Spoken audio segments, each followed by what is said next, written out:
Hello all. Welcome to our next industry dialogue conversation.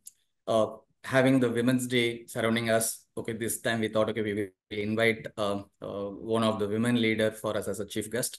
On this aspect, we have Ms. Akanksha Kanojia, who is the head of HR Organization Productivity and Transformation for Airtel with us. So we are honored. Maybe before me introducing, let's actually have understanding about Akanksha from her. Akanksha. Thank you so much, Subbu, for inviting me for this one. Hi, everyone. As Subbu introduced, my name is Akanksha. I have been with Airtel for now almost close to 13 years in multiple roles in COE, in partnering, in talent acquisition, etc. And so it's been an exciting journey. Yeah, I know it's been a long one, but an exciting one, enriched with a lot of experiences. So that's about me, and excited to have a conversation with you today on this important topic. Super, great having you with us, Akanksha. In fact, I actually want to pick up my first question from the experience what you highlighted. Yeah, great 13 years of experience, and looks like, okay, you have various, a dozen of profiles where you looks like, okay, you have experience, Center of Excellence, HR, multiple things. So in this 13-year journey, Akanksha, I'm sure the day when you started your career, how you would have felt as a woman, and today being a head of HR, how you are actually feeling. What are your insights to us?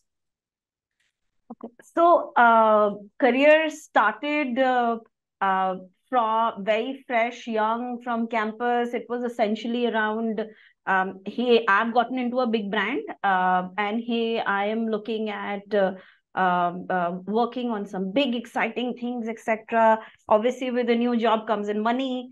So, all of those were initial things that came in. But as my career in HR grew, I understood the impact that this role can create, whether and the kind of things that we're able to do across life cycle, right? Whether it be how I recruit people, how do I coach them, how do I coach people managers, and that's where a chain of impact gets created. And as I have moved up ranks, looked at different roles, etc., my reasons and purpose for doing things has changed, right? Earlier, initially, it was more an individual that is in awe of something big coming their way, excited about doing new things, but definitely in awe.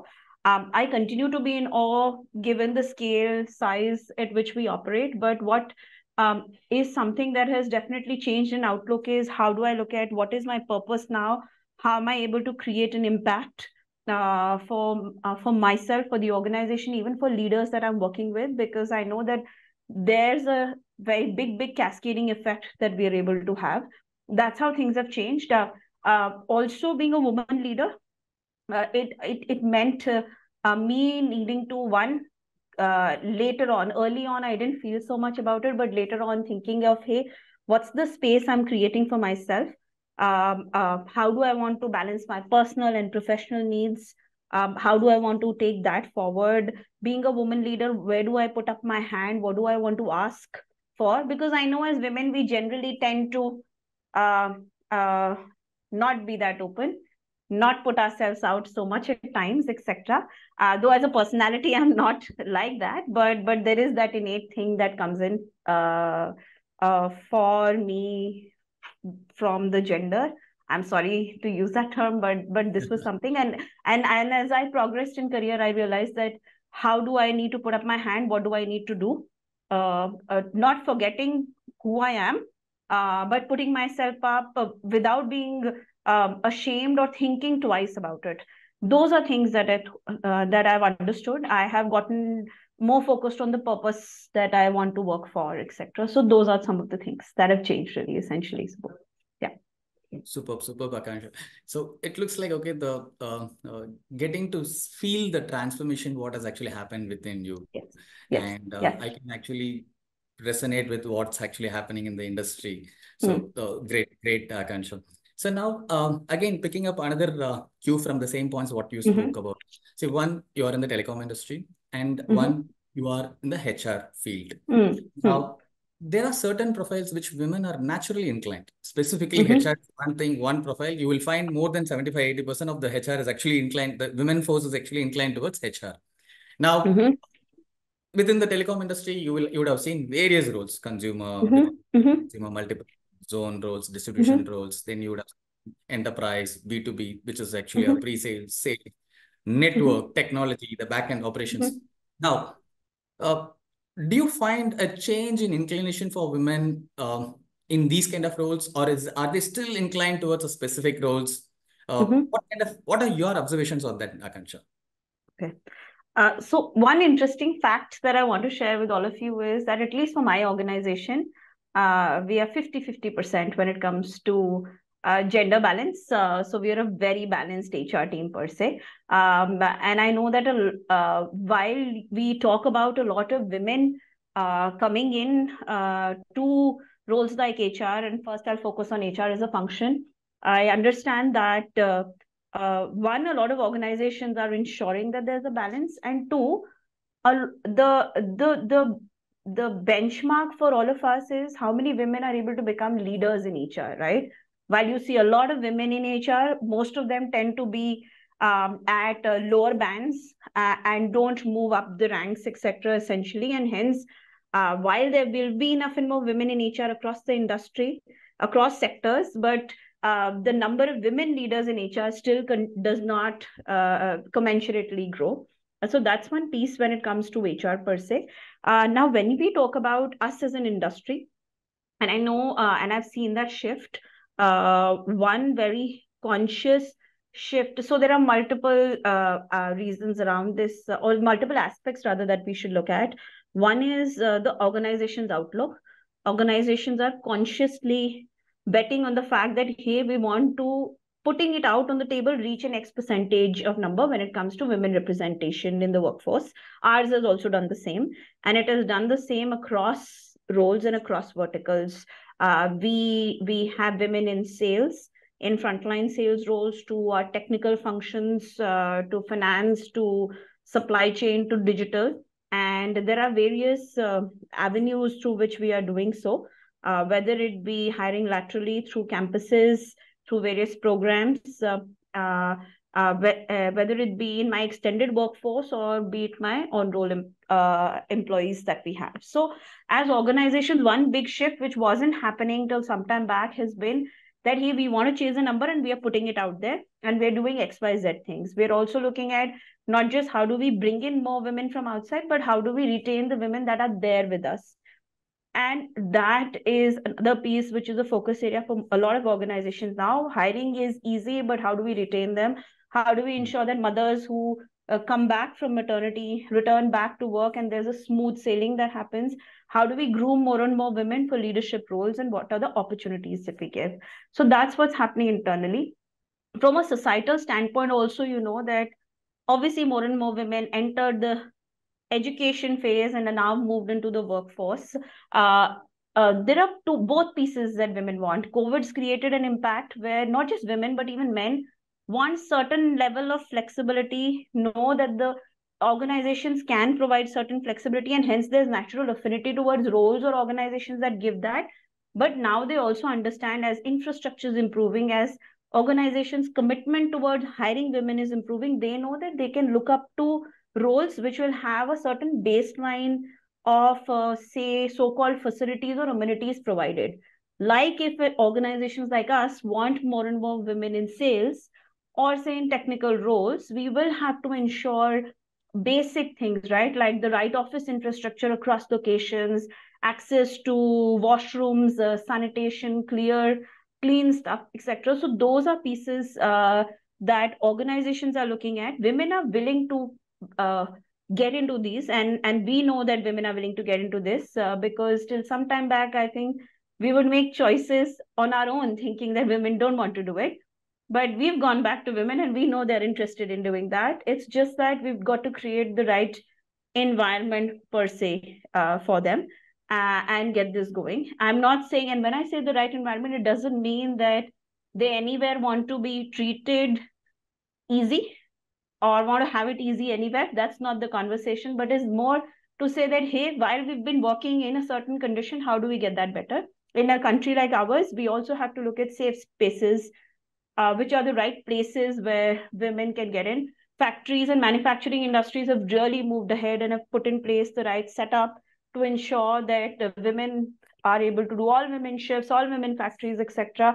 Companies like ours, which operate in the public domain, or I would say outside in the market on a daily basis, we have also been trying to move a distance to ensure that, say, at the last mile, how we are able to create infrastructure, not just with us, but with the partners that work with us across. So that's how the changes come in, to say women's mindset changing, they want to get in.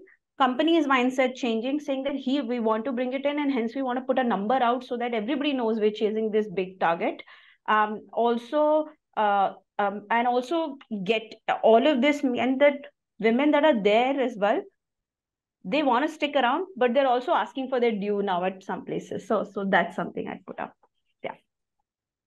Great, Akanksha. In fact, you detailed it to a large extent, each point by point, and you also summed it up, okay, from what women expects and what organization is actually supporting. Great. So in simple terms, it looks like, okay, the inclination is now, okay, it's like agnostic towards any kind of a profile. We are actually having Absolutely. women in every field. Because I still Yes. remember 25 years back, when somebody has to recruit somebody for sales, oh no, this is a field work. Okay, let me not allow. Today, I could actually see sales and service are being dominated by women. That's really a Absolutely. transformation.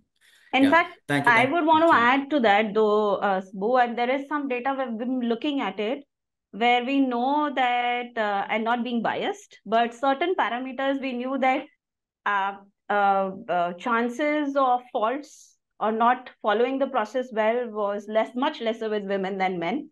Yeah.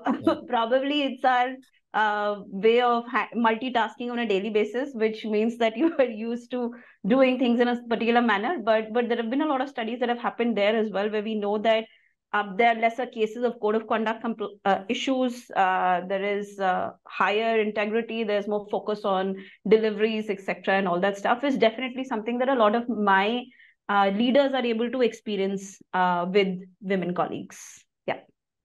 Superb. That's a great insight. So the process adherence and everything gets naturally more attentive, and the probability of errors are actually much lesser. Processes are completely adhered.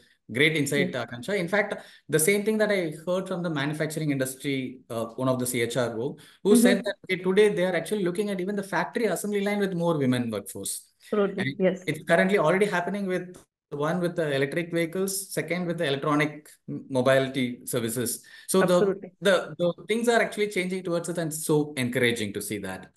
Yes. Okay. Yes. Now in this journey, Akansha, Mm-hmm. we all know that, okay, women go through the natural phases in their life. Now, Mm-hmm. Mm-hmm. at one point of time, there is always a saying that, okay, women compromise their career for their Mm-hmm. personal Mm-hmm. requirements, Mm-hmm. or the phases what they actually go through. Do you Mm-hmm. still see that? What are your observations on that, Akansha? I would be absolutely wrong if I were to say, no, the world has changed and they're all out there, etc. That's not the case. Because when we are talking about women in the workforce, we've got to look at all of them. There are few privileged ones who have the uh, opportunity to demand for flexible work, flexible timings, alter their work accordingly, have help at hand, and are able to do this. And obviously, that's a very, very small percentage of women who have reached a certain level in their careers. And I know that those are definitely asking for it, and are taking the right steps in the right direction. A lot of organizations are also ensuring that they're able to given baseline help. So whether it be 6 months of leave that's given to most, whether it be allowances, creches, etc., childcare allowances, or taking your kid along with you when you're on travel or anything else, there are a lot of other things that are coming in. But I know that still a large section while is treading in between, while they're able to leverage the largeness of benefits that is coming from organizations, but the compromises definitely happen because, hey, I will not put up my hand for a project because I'm thinking about this or at this life stage, or hey, I'm not okay to move to a particular location where a larger role exists because I'm at a particular life stage, or this is where my family is and this is what I need to do. So those are choices that we still continue to make, and there it's difficult.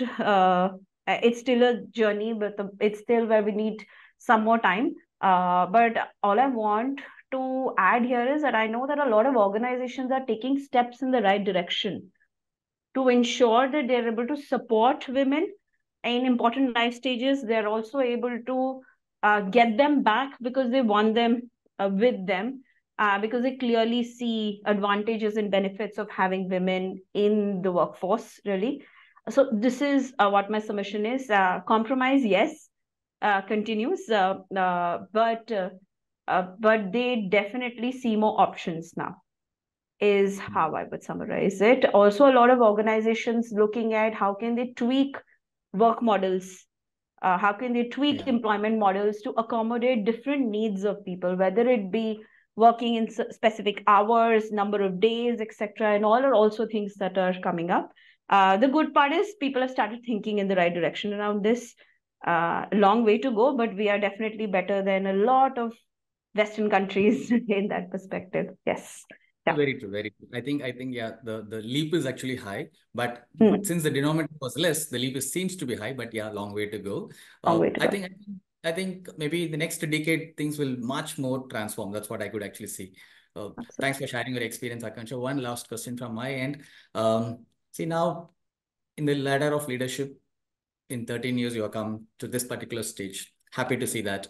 Now, there are a lot of young women who look forward for mentorship, and they actually, in fact, the current generation's aspect is okay, fine. In what period, how fast I can actually get into the leadership role, or so. What would be your advice for them? What would be your recommendations for them? What they can practice?